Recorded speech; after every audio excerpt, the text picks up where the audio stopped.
I think in general, the whole layout of the entire office is pretty interesting, and especially the timing of where we're at right now with everything started off as a completely blank slate, and even on the more macro of like Hudson Yards and like how we were one of the first people to move in, and they're literally still building the entire place around us is pretty interesting. So on the ground level, we started with all the rooms. And we've always had a kind of thing where we named them, and we kind of went through, are we going to do dog names, or like what's the theme of it?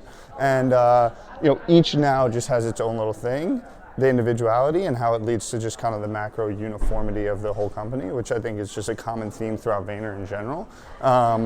But as you can see, even like as the rooms, like that's Irma Gerd, and like that has its own thing, has its own little like niche audience, right?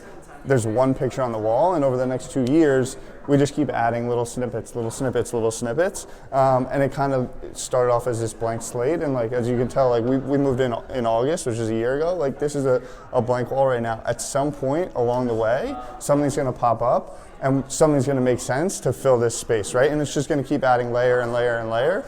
This room actually has gone through a name change even since we started, and it just made sense. And you can see now it's called Elephant. Someone's going to come along. Someone in the office is going to be like a huge fan of elephants, and like either have like some little tinker toys that'll go on the table, or place something up big on the wall, something like that. There's a lot of white space in here. That 100 sign kind of represents the emojis, the whole kind of culture of the office a little bit. We even, with these iPads, it's been interesting. The images keep changing. And what's also amazing about the company is we don't draw any lines in the sand and anything. So literally, if someone emailed tomorrow, like, I have a way cooler picture of an elephant that I want to put on the iPad for when we check in, we're completely open to it. It allows people to truly like have the ability to express themselves. And even if they send it and it might not happen because whatever, someone has a lot of heart for that one, to have the to be in the knowing that it's even possible just gives you a lot of freedom of expression throughout. This is decision. Obviously, there's a big picture of yes in there, and I'd imagine at some point there's going to be a big sign that says no on the other side. But like I said, it's just over time, it's just forming its own kind of feeling and energy throughout the whole thing. What's a typical lunch look like here? So it's pretty interesting, actually. Well, obviously, there's always different kind of client presentations going on, different organizations coming in that will cater on an individual level. But if we want to head to the kitchen, I'll show you. Actually, it's happening right now. Yeah, exactly. Bill Murray room. Not sure, but someone's definitely a big Bill Murray fan. These are all little different pieces of art. Obviously, Gary has his fans. There's a lot of fans of the company. People like to send stuff in. And so there's all different variations. Bill Murray and the Quaker head. That kind of just add these little pieces and gives everyone like their own type of feeling and like feeling of ownership of it, right? Like if I have probably certain things on my wall in my room that make me feel like it's me. People are gonna like bring that stuff and like put it on the wall, and it's now part of Vayner, but it's theirs. And so that, again, back to like that individuality kind of turns into the macro uniform of the company is pretty interesting. And over time, it's just gotten more and more and more. So yeah, I guess what we do now is it's called Fuda. We have a different vendor comes in every day, and it works both ways, right? Like, people don't even have to leave. I literally never leave the office to go get food. I just buy what's here. But it also gives a big kind of platform for the different restaurants that are coming in,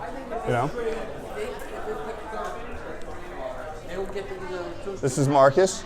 Hello. Marcus can give us a review of his food that he just got. It looks really good. I'm really excited about it. I feel like a good variety, What's up with the pickle?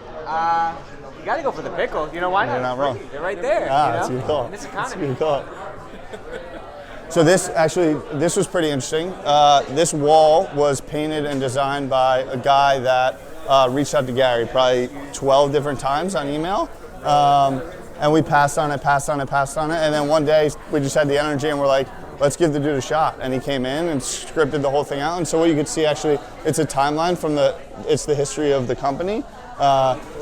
Starting at the beginning, and it's just little tidbits throughout that were kind of like big moments in the company's history. And so it's just a wall of a timeline. And this was a guy that just didn't stop asking if he could have the opportunity to do something. We liked his work, and it benefited us. and he's now a part of the Vayner family. He might not work here, but he's also gotten a lot of publicity and business through it. So just kind of having the mindset of allowing all these things to take shape, just keep adding and keep adding and keep adding. It's just like layers of an onion. Just keep peeling back, peeling back. Each one, when you peel it, is on its own, but it makes kind of the whole thing.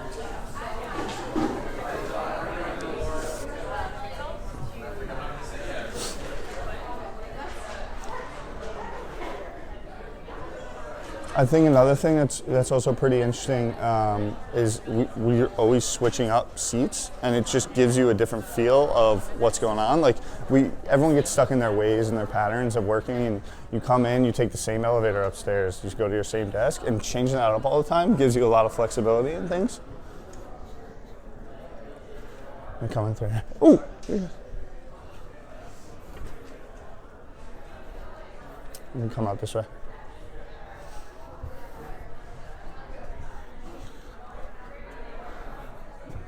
I think like what I was saying, one of the big things in watching, like even on the micro of like we keep adding stuff to the walls, we keep doing things that just add a little more character to the company. On a macro, like you can see that we're literally in the middle of the biggest retail, real estate development in the history of North America, and so it just gives like even mixed use real estate, the biggest development in the history. What was it behind the Hudson Park? What made them start redoing Hudson Park? So this was always a space. It started with obviously the High Line. They just wanted to rejuvenate it. There's opportunity. Hey. But I need to sit down. Kim has her Walter Powell jersey. Yes, had go to be Bills. on the other side. That wouldn't be allowed because it's all Jets over there. This year. Yeah, right. But yeah, so there was plans for the Olympic bid. I think, what was it, 98 or something like that? They wanted to put a bunch of stadiums over here. Then the Jets stadium was going to go in over here, which fell through. And the High Line has just really like reinvigorated this entire neighborhood. And it just gave a sense of hope after that was redeveloped that like really things could happen. And so this used to be all rail yard. They covered that with concrete slabs. And then that rail yard out there will be the same phase two. They're going to cover that and throw up more buildings. Very cool. Yeah. You guys are at the beginning of it. Yeah, exactly. So like that, I think that theme is pretty interesting actually, in the sense of like what's happening at Vayner, little brick by brick by brick, one day at a time, that keeps adding to the macro of it, is happening like at the biggest scale, kind of, and gives you an identity and like a feeling of like belonging to like what is going to be a neighborhood. I mean, there's going to be a public school in this development. And like that's how big it is, in the sense, you know, that they're serving it to that level, you know. It's gonna be really nice when it's done. Yeah, it is. There's an interesting spot I want to show you actually that I just like discovered and realized the other day.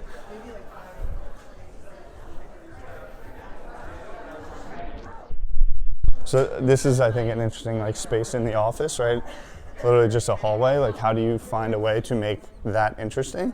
I think this is like censored yet with light, so you like walk by, thrown off, and this, I think, like this little tidbit I like really enjoy because it just shows a little bit about Vayner, how there's always things going on that necessarily you might not be in the know about, but having the understanding that there's stuff happening at all times, changing up. So these water fountains don't work at all. And when people are always like walking by and they're like, what's going on? Like, why do we have these water fountains? And now if you look, someone came by and put up like this, like, you know, I don't even know what it's called, but a museum kind of piece of like descriptive. And it says unknown artist, infinite drought, 2017. And just like gave like descriptions to like why the fuck these, you know, water fountains are here that don't even work. And 99% of the company doesn't realize, but like if you like just take the time to like see it, and we saw it and we were like, who put that? No one even knows who the hell put that up there, but that person knows, right? And so that adds their layer to it and just gives a little bit of owning and to the entire company, you know? I'd have got fired at my old job if I did that. Right? So like that, you know, it's just amazing that we allow that, you know? And I noticed just even in here, it's exactly what it looks like on YouTube. Right, the energy, the feeling, like people smiling. Yeah, there's no faking it at any point. Yeah, like it's really all cool. like really real. Yeah.